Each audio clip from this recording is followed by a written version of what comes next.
Welcome back, everybody. We're getting ready for Mage Madness Round 2 with the remaining 2 teams. I'm Aggro, joined by Taco, and that game was a game that we I mean, this is what we expect, right? Some fun. We saw some Opwash action. I don't know what it is with solo laners and Opwash, but they really seem to like that god.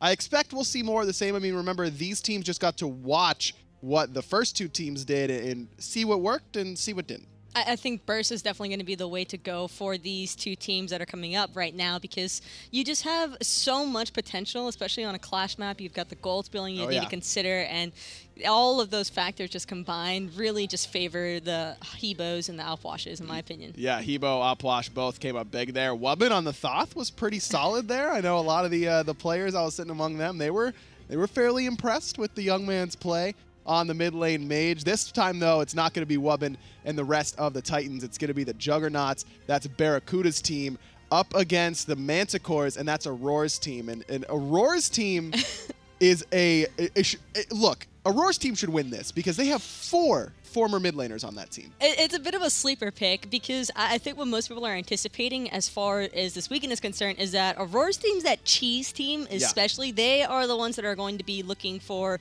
pretty much anything and everything to pull out from nowhere. And Aror, I mean, he's definitely the man of the hour when you think about out of the ordinary picks. Oh, for sure. I loved his drafting strategy. He definitely came in with a plan. Aror, the only one on this team that has not played mid lane professionally at some point during his career. Had a little sit down with Aror yesterday. Let's take a listen.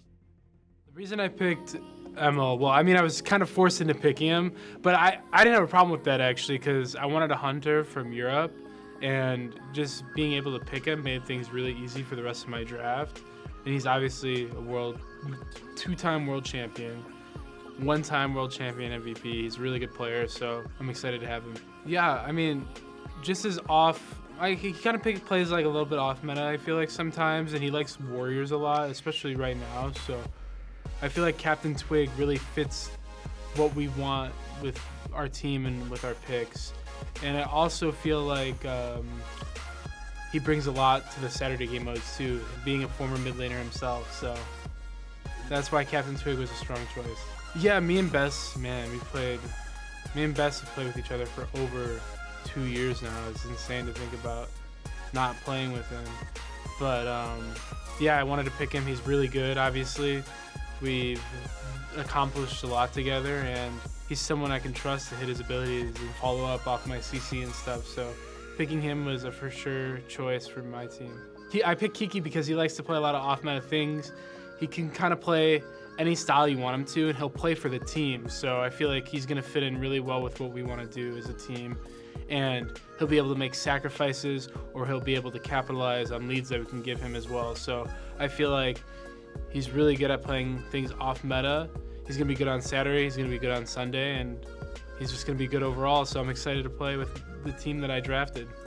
I think we'll excel at a lot of the draft game modes on Saturday. You brought up a really good point in that there's 4 former mid laners on my team. Well, one's a mid laner, but 4 former mid laners. I have a lot of experience on mages as well from just playing ranked. I think mage is like my 2nd most played god type. So, I mean, I feel like the mage clash will do really well in. I feel like we have a good strategy for the assault where we all pick the same character. We have a pretty good strategy going into that. We also have a really good strategy where we pick the other team's gods as well. So I feel like we're going to have a really strong Saturday, and I also feel like we're going to surprise a lot of people on Sunday, because a lot of people are just counting us out on Sunday saying that we're the worst team or whatever, but I don't think we are at all, and I'm excited to prove people wrong. That's Aror, the captain for the Manticores that are on your screen right now.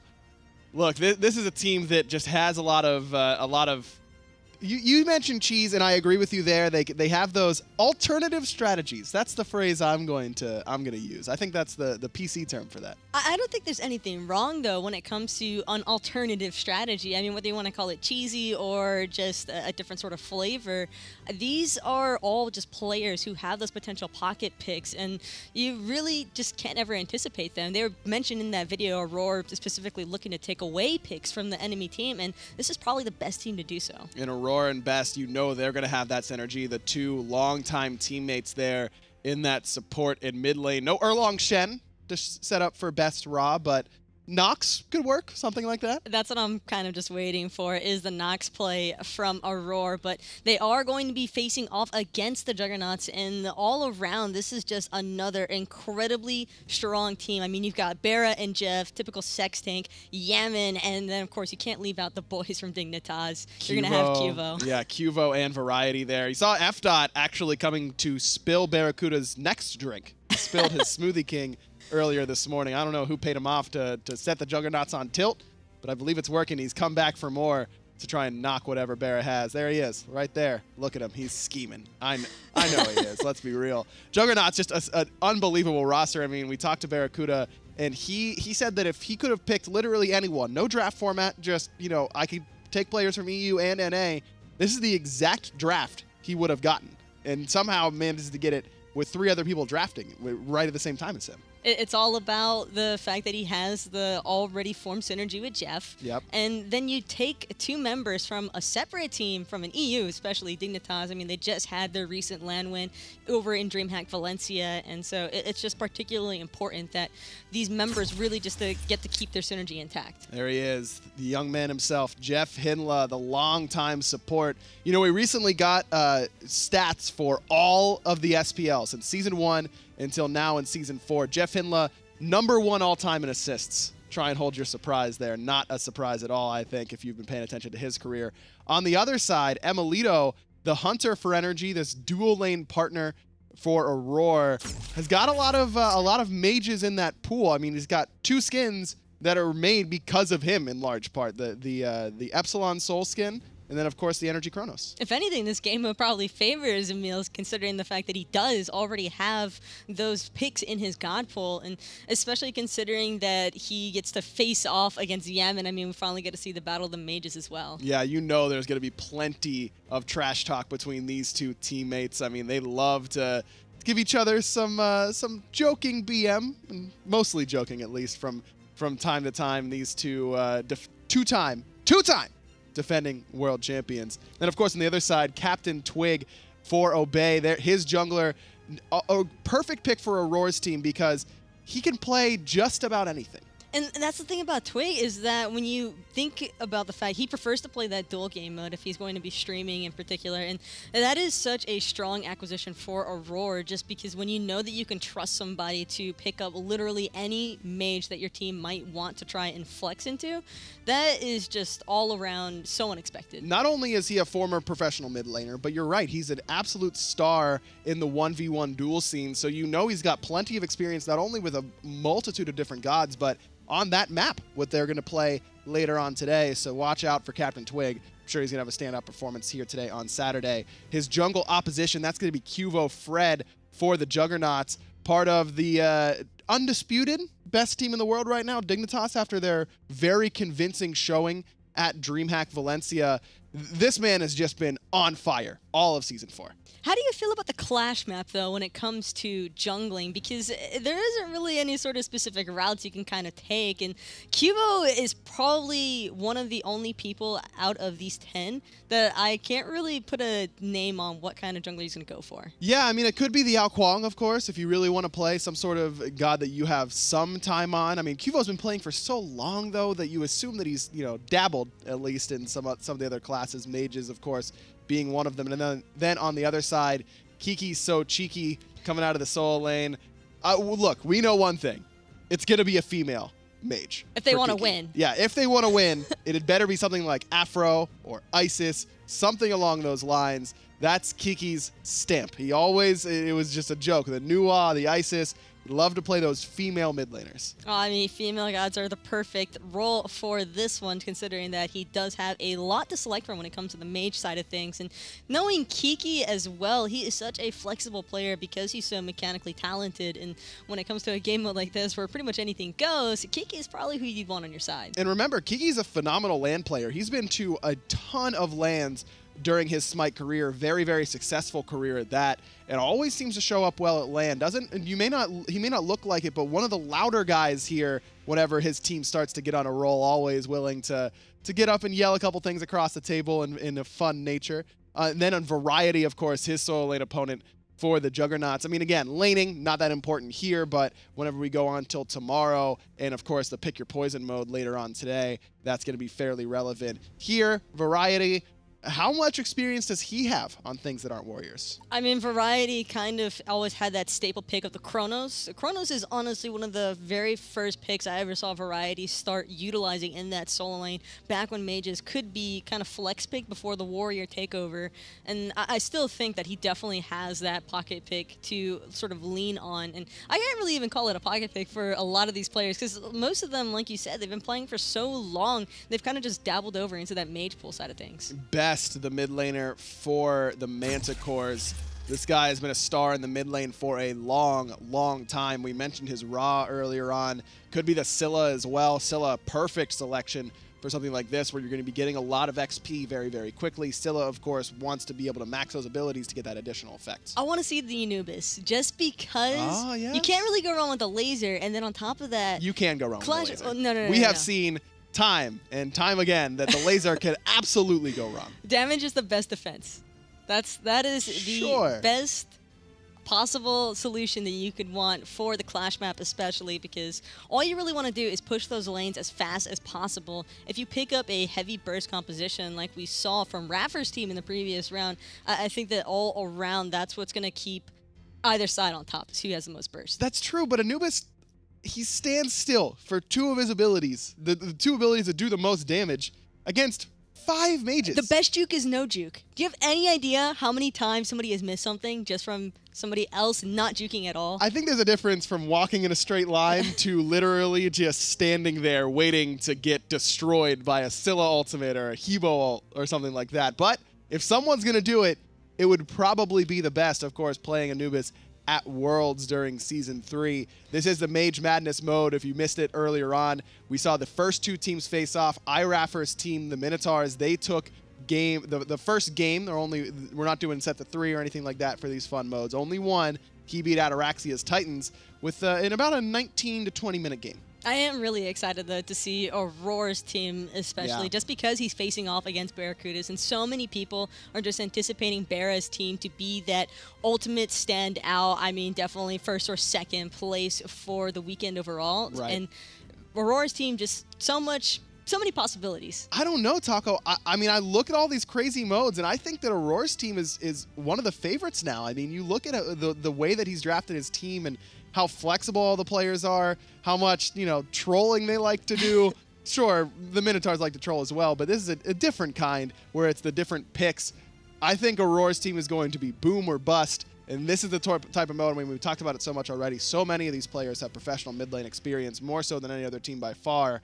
This is the mode for them. It's got to be, right? Oh, I'm waiting for the relic selection that's going to be coming out, especially from Auror's team.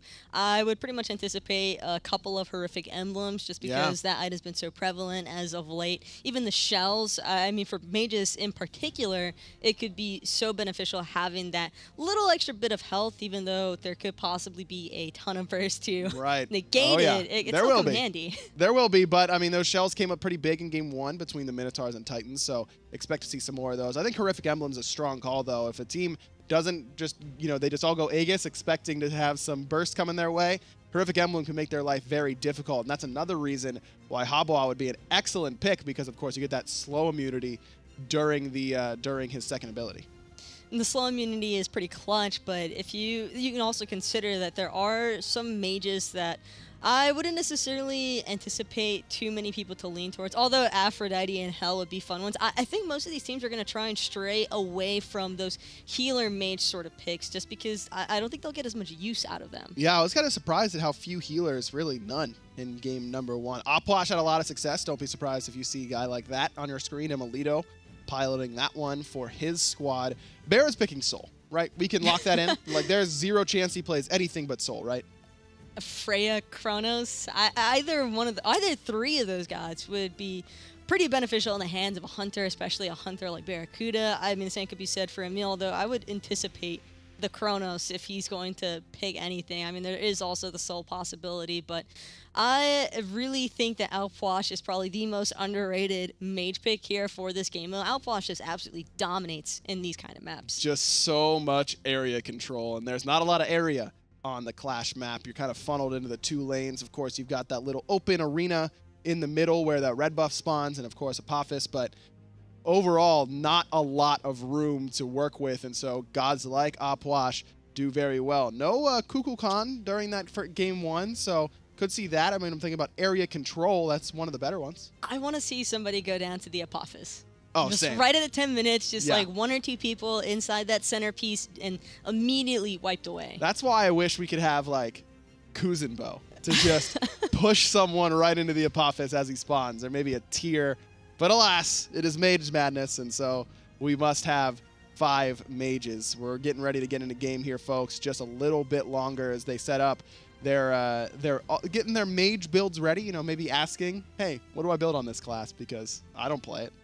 I feel like a lot of players probably don't pick up the mages as often as they probably should, but this is pretty inspirational. If there was ever a time for you to go and test out a mage yourself, this weekend's probably one of the best chances to do so. Look, these players, Yammyn, of course, is going to get a lot of trash talk from everyone on his team if he's not doing the most damage. The mid laners are going to have a lot of pressure on them, but this is the perfect time. You know how these team dynamics work, Taco. The solo laners are going to say, oh, mages are so easy. This is going to be an easy win. Let me play these overpowered gods and show you guys how to do it. That's what they're going to be going for. And let's see what Jeff is able to break out, because I don't think I can remember the last time I saw Jeff on anything that wasn't a Guardian. It was Zeus. Okay, so Aror on the hell. Best no Scylla for him. It's going to be the Habois Twig with the Nox. Kiki playing a god that he's very familiar with, and it is a female. It's the Morrigan. Emil on his signature Chronos.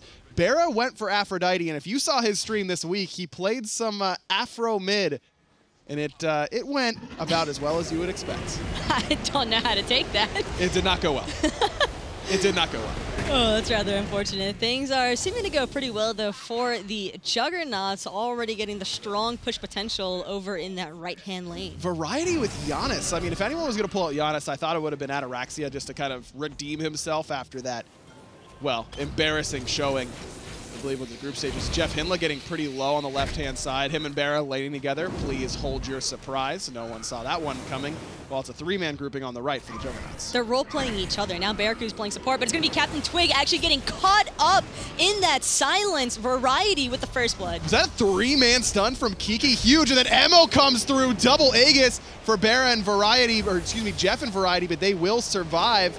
At least for the moment. Yammyn is on that Kukulkan as Qvo, both junglers going for the Nox here. The most fun part about all of these mages is the fact that none of them have any health at the start of the game. So even the slightest ability damage is just completely chunking away at them. JeffHindla literally can't help himself. He went tank boots right away.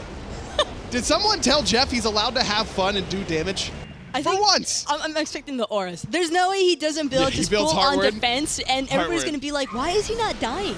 I guarantee a Heartward is going to come out from JeffHindla at some point in this, because that's just the most JeffHindla thing I can think of. Soul Trap start here for Yammyn, going to try and rush that Book of Thoth. Of course, that's the optimal play there for the Kukulkan with the passive that gives you extra magical power based on your total mana. I'm loving the Ring Does Mass pickup by Jeff. I mean, especially in a game mode like Clash, this is probably one of the best modes to utilize that passive. I like how you pointed out Jeff's 1 Rangda's Mask when there's 4 on the other side. QvoFred needs to use his ultimate for the CC immunity, and then portaled out by Yammyn. Lightning Storm comes down from Jeff, but it does no damage because he has tank boots. ML gets the rewind off. No, he doesn't. Jeff doesn't need any more damage. He's got enough. Gets the kill onto ML. Aror taking a ton of damage from these tornadoes by Yammyn and just trying to heal it up, but he's going to have to back to base with that little mana left. So both teams have a healer. Spirit of the 9 Winds comes down, does not find a mark on the right as Twig gets away very low, finds the root on a Variety, creating enough space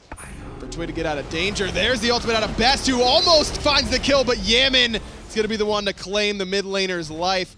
Kiki transforms into Janus to try and find the snipe, but wasn't on the mark. The perfect portal to avoid that follow-up from TheBest, getting a little bit greedy there, rushing into 4, so slightly unfortunate that he fall without finding the kill onto Variety, but all around, fairly aggressive gameplay. That was almost really, really sick. Portaling yourself out of a Hebo ult, I would have lost my mind. He did prevent any potential follow-up, though. Qvo was there with the silence to do that himself.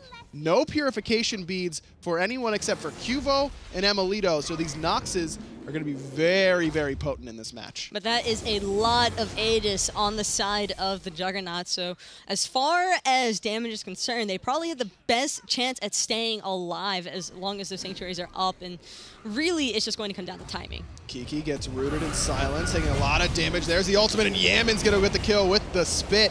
Now it's Aror going forward. Best blinks in, finds it with the water hands. Kuvo falls to the Best. That was just so incredibly unlucky. And speaking of lucky, Aror finding the big pickup onto Yammyn. Aror very low on mana, does have the Sands of Time.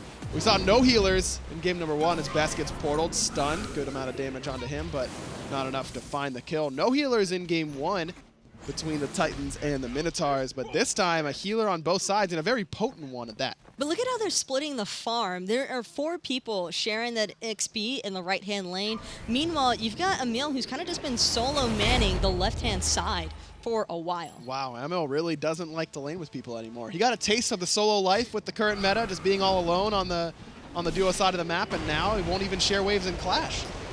That's kind of the way to go, though, when it comes to the game mode of Clash. Probably one of the best ways to split your XP is a 3 or 4-man one side, just let somebody else stack the other. You know, it's funny you say that because I was talking to resident hi-rez Clash main, Rain Day. Loves the Clash game mode, and he's a big fan of that type of split as Jeff gets stunned in his own Lightning Storm. Kuvo finds the Root Silence onto CaptainTwig. Not enough. The ultimate will do it, though. Nox on Nox violence. Kuvo with the kill.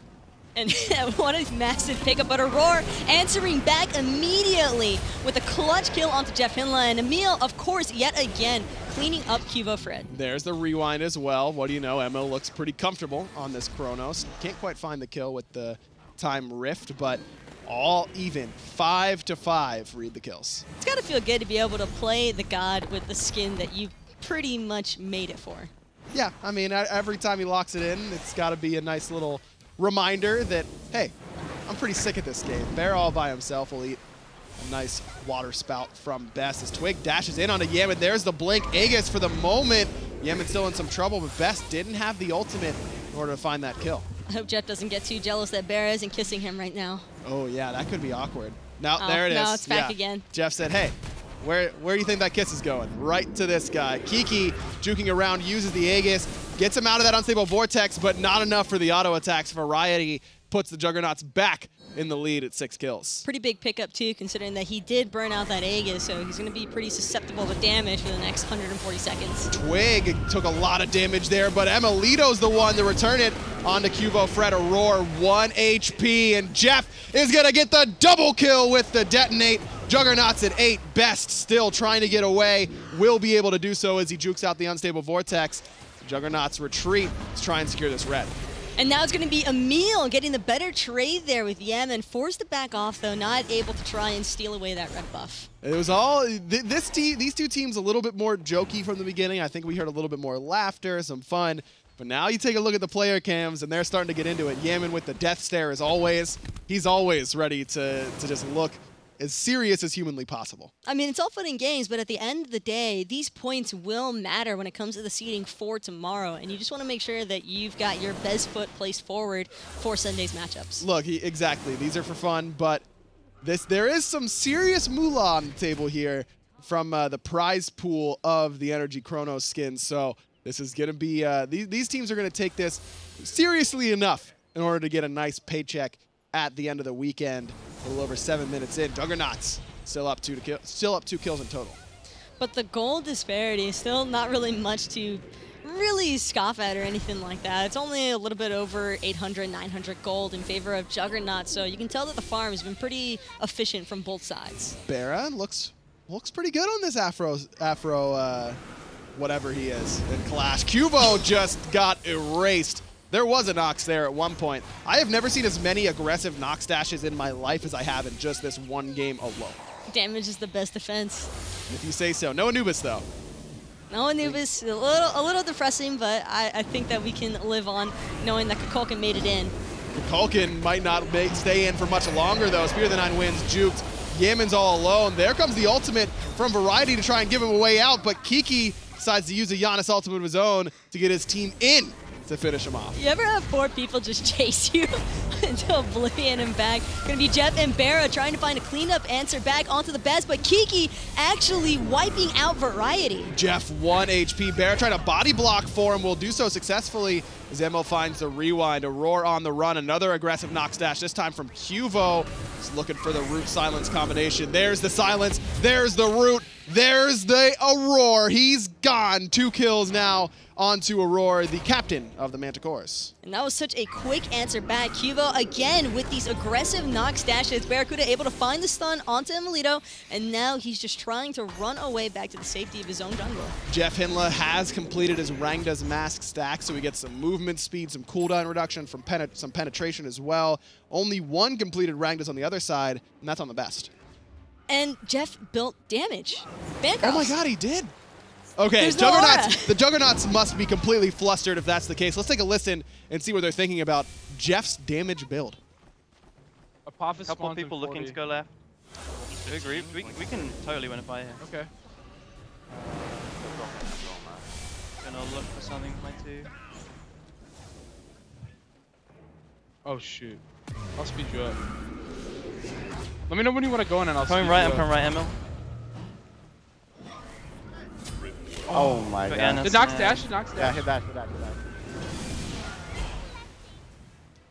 That was actually the Manticores there. The Juggernauts were saying things that we couldn't air because they were so surprised by Jeff's damage build. But emilitoo fell there to the damage from the Juggernauts. Apophis spawns, and much to everyone's chagrin, no one is there to get blown up. BaRRaCCuDDa gets blown up a little bit, but still had that ultimate available. And that Aphrodite ultimate, I think, is really going to start coming up super clutch for Juggernauts, just because when you have a get-out-of-jail-free card that at your dispense, I mean, I can't imagine Juggernauts to really not look to abuse it.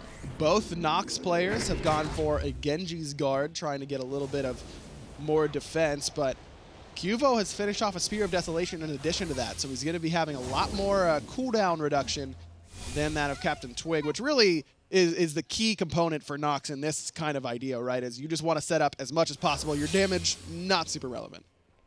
But I do have to appreciate Qvo. I mean, he's been paying for it a little bit more, picking up the defensive item, wanting to make sure that he doesn't catch more than 4 deaths. We are almost 11 minutes in, and JeffHindla's top damage, so take that, everyone who says JeffHindla can only play Guardians, which includes everyone on Earth, pretty much, including JeffHindla.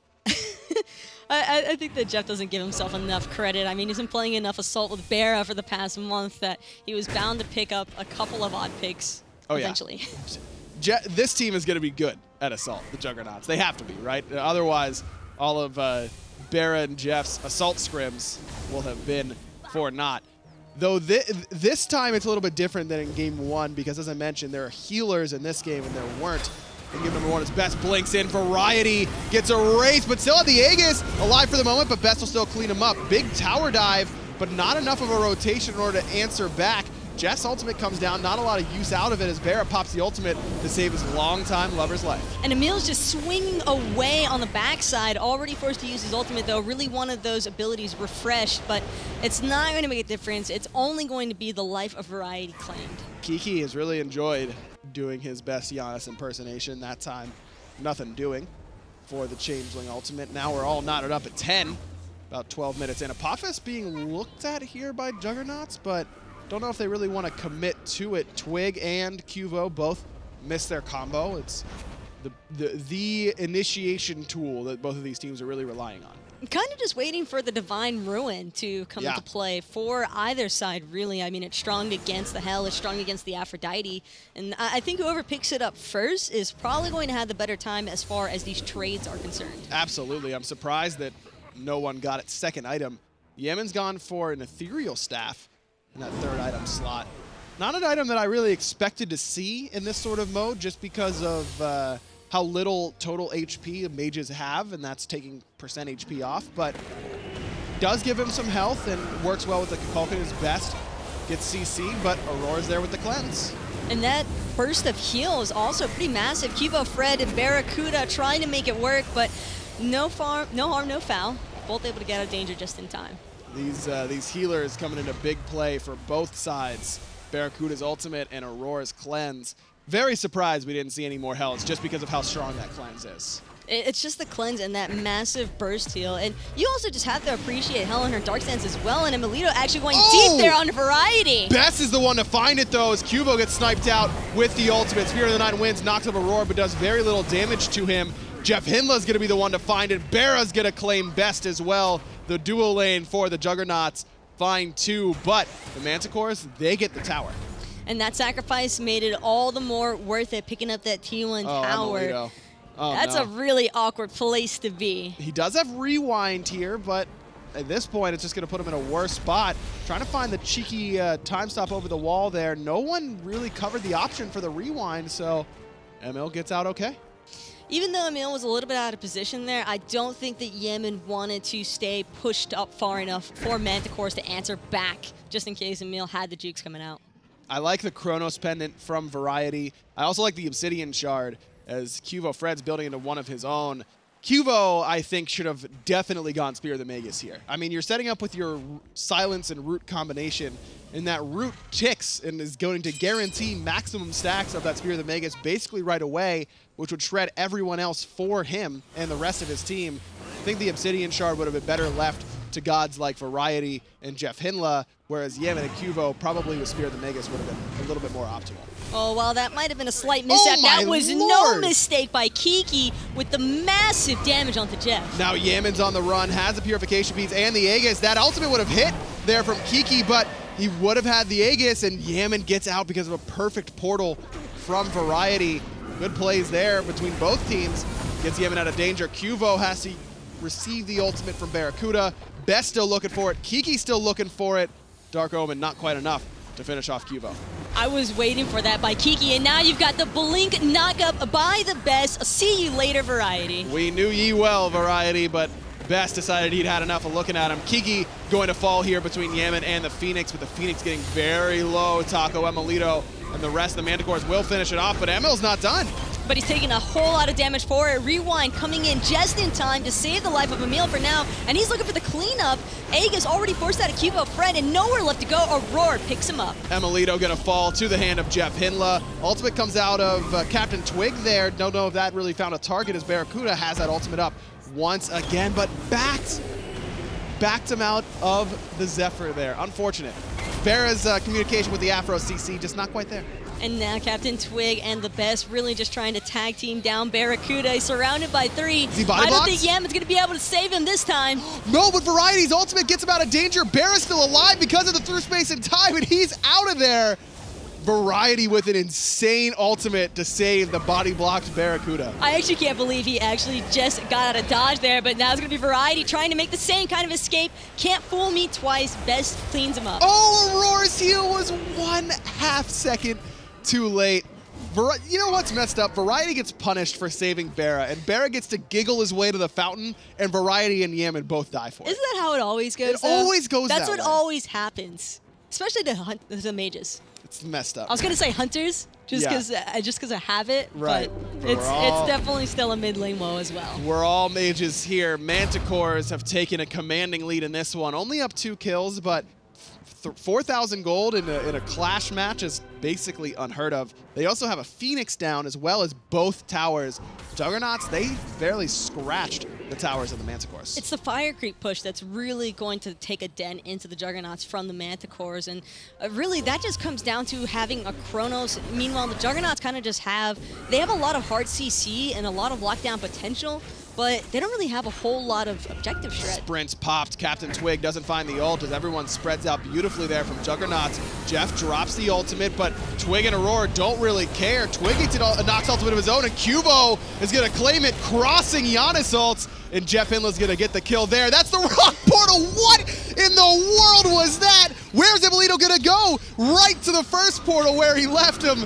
He's going to fall here. Look at his face. Look at the player cam. I don't think anyone was ready for that. How's that feel? That doesn't happen nearly as often as it should. Now it's going to be TheBest answering back onto JeffHindla finally. Kiki's going to also take out QvoFred, who just managed to pick up JeffHindla. Best all by himself here, but as far as mages that are all alone, Hebo, one of the better at making things happen. He's going for Variety, and he's going to find him. Best still juking it out, looking for the knockup, finds it out of Yammyn. The water hand's not quite there, and BaRRa finally says enough. Deicide for the Juggernauts. But how much can they really get done here, Taco? Yammyn and BaRRA both pretty low on resources. BaRRA doesn't have nearly enough mana right now. Well, he had enough for the heal, which is really going to come up clutch. But no tower. Oh, it does fall. The minions get it. Aror chase the kills instead of clearing the wave. So they lose the tower, but now it's the call to go for Apophis. This does quite a bit of damage in an area. We saw PandaCat die to this earlier on today, so we'll see if Manticores can take it up a little better. And BaRRA and Yammyn on the way. Apophis getting low. BaRRA trying to steal it away, but will not do so successfully. It goes to the Manticores. BaRRA gets his ult forced out by CaptainTwig. But either way, both those characters have quite a bit of cooldown into their kit. Neither are really worried about it. That ultimate's up so often, I think BaRRA didn't even want to bother risking the chase down potential. Juggernauts still have their right side Phoenix down, but not for much longer. Manticores looking to push. Kiki and Twig on the left-hand side, and everyone else trying to aggress in that middle lane next to that blue buff. Right side Phoenix respawns, and Manticores only emilitoo on that side. That's all they need on the right-hand side, though, for the Juggernaut, or for the Manticores, excuse me, is Emil, because he has the best push potential for his team. Twig sets up the damage on a QvoFred. He takes over half of his HP. BaRRA's on the right, so he's got to go back to the base. Right side Phoenix Siege not going particularly well for the Manticores. Still have not been able to find it quite yet. emilitoo has enough damage with that Polynomicon that it's really only going to take 2 autos. Just has to get in range. Kukulkan's going to make getting into range pretty difficult, though, considering how fast he clears. And speaking of fast and clear, Aror just completely decimating Kuvo had relics, but it didn't really matter. BaRRA now has to use his ultimate up at the nick of time in order to get him out of danger. Emil still on the right-hand side has not been able to find that Phoenix. And Kiki, with transforming back pretty shortly here, just gonna go ahead and expend that ultimate, because why not? And now it's back to the same old tower push, but TheBest on the other side finally cleans up Yammyn. Finds a solo kill, so now that right side Phoenix almost certain to be killed once more. 2 members here, that'll do it. Manticores claim the right side again. And now, because of that, TheBest and Emil do get to join the battle once again, looking to try and put some heavy damage on the BaRRaCCuDDa. He does have support from the rest of his team, however, so he'll be just fine. Ultimate out of CaptainTwig, just to ensure that no one from the Juggernauts is going to chase them down as multiple members low on mana. A little bit surprised we don't see any meditations just for mana sustain in this. An upgraded med just to give you a little bit of really a big boost of mana. Could have been a big help here. It's actually interesting looking at the actives for both of these teams, though, because for Juggernauts, it's a lot more selfish individual style, but for the Manticores, they do have a little bit of team play potential with those 2 shells on top of the Blink initiation from TheBest. Jeff has gone for some defense now with the Genji's gone. No purification beads for him, though. Instead, went for the upgraded Bracer. This is a little bit less defensive than a Beads is going to be, of course, but has that offensive capability to get those cooldowns back. Excellent on Zeus, where you need another detonate very quickly. And having a secondary detonate is certainly something that the Manticores are going to have to keep in mind anytime they're trying to pressure into the Juggernauts. It's really... Here we go! Twig! Oh, he's out. No. No one's going to do it. No one's going to fall for it. I wanted it so 10 bad. minutes was the time to look for it, because you just don't really realize when it's hitting 10 minutes in Clash. I'm sad. I really wanted that. Manticores wanted the Apophis, and they got him. Good steal attempt from Kuvo, but wasn't enough to find it. Now emilitoo going 1v2. Variety turns around with a through space of time as 2 kills go Manticore's way. Variety falls, JeffHindla falls, double kill for Best. Kuvo finds 1, but this should do it when Kuvo inevitably falls. Deicide for the Manticores. What do you know, Taco?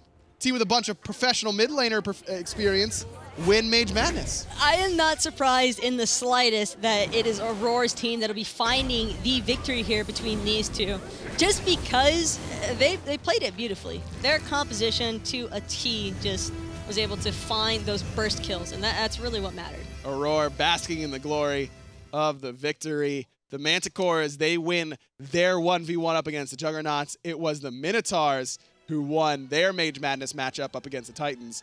M teams, what do you know? The M teams in Mage Madness end up winning. Rigged. Pre-recorded. Look, no one was supposed to know. It's fine. No one heard it. Mage Madness goes the way of the Minotaurs and the Manticores. That's Aror and iRaffer's team. So both Guardians as well show their prowess and find a victory. It's all about that draft and the strategy behind it. Like we mentioned, we saw a lot of just that burst potential from TheBest. Those blink initiations were killer against the Juggernauts. Best definitely the MVP for me of this match. I mean, he looked phenomenal, and he really should because he's the mid laner.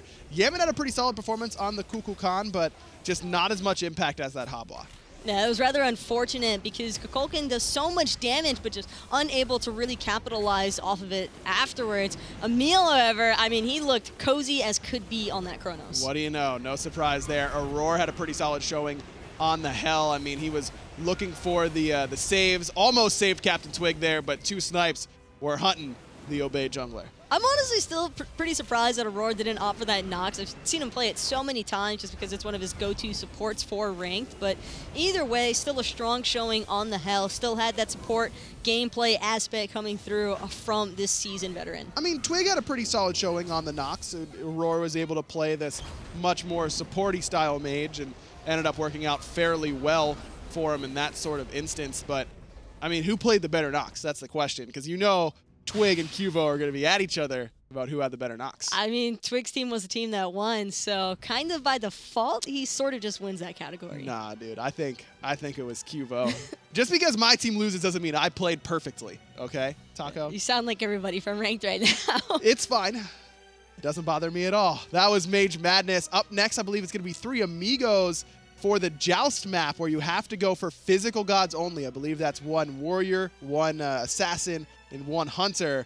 So get your physical protection items ready, because it's gonna be pretty solid. Twig has got to be the one who's gonna theory craft this for the Manticores, right? I mean, he's the only one. No one can play Joust quite as much as Twig does. Twig's played a lot of Joust in his days, but more importantly, you just have to consider how huge the relic pickups are going to be, because I believe they also can't build the beads or the Aegis in this game mode. That's true. So you're gonna have a lot of defense there for you, but no defensive relics. I believe we're going to be talking to JeffHindla here in just a moment, so we're going to throw it over to Jeff of some sort. Or no, we're going to keep talking. Jeff's just coming. Oh, we're talking about JeffHindla. I saw JeffHindla right here. Hey, Jeff, how are you? You played great, even though your team fed idiots, right? JeffHindla on the Zeus. You had top damage at 12 minutes. You're insane. And I think that he's got to be insane, considering just how big of an aspect Jeff can be for his support gameplay. So realistically, Jeff is just really the man of the hour. Oh, we've got a 3rd headset here for you, Jeff. We're not just going to talk about you without being able to talk to you. Jeff, cool. How'd you feel about that set? Oh, I love playing Zeus. It was very fun. We've got a lot of chords and that kind of stuff. This is going perfectly, I might add. I'm just going to be, hey. I'm over here. Tank boots Zeus? Jeff, It was very strong. I honestly thought you were just going to go like tank boots into Heartward into other support items. I thought about it, and then I was like, oh, I saw everyone else build Rengas, and I'm already tanky, so I can just do that. And then I went damage, and then I died a lot, and then I don't know. It was a mess. No, I think that your team let you down. You played perfectly. Don't let anyone tell you otherwise. I never got caught once, and then it snowballed. That didn't happen. Never. No, I did not get blown up You by didn't Hebo. group up for a 3-man knockup and no, that wasn't a me. 3-man stun or anything. No. I had Bracer. I was fine. Jeff, yeah. I saw BaRRaCCuDDa kiss at least 3 other people in that game. How does that make you feel? Disgusted. Very jealous. We were talking about it, and then the second Taco said it, he immediately kissed you. Yeah. He just broke his leg and kissed you. So we knew that there was, if you guys want to, we can take a quick timeout so that you guys can go work out your differences. Don't kiss anyone else. Okay. I'm sorry, Jeff. It's all right. I'm going to go to a break because I've got to go just kind of recompose myself after that.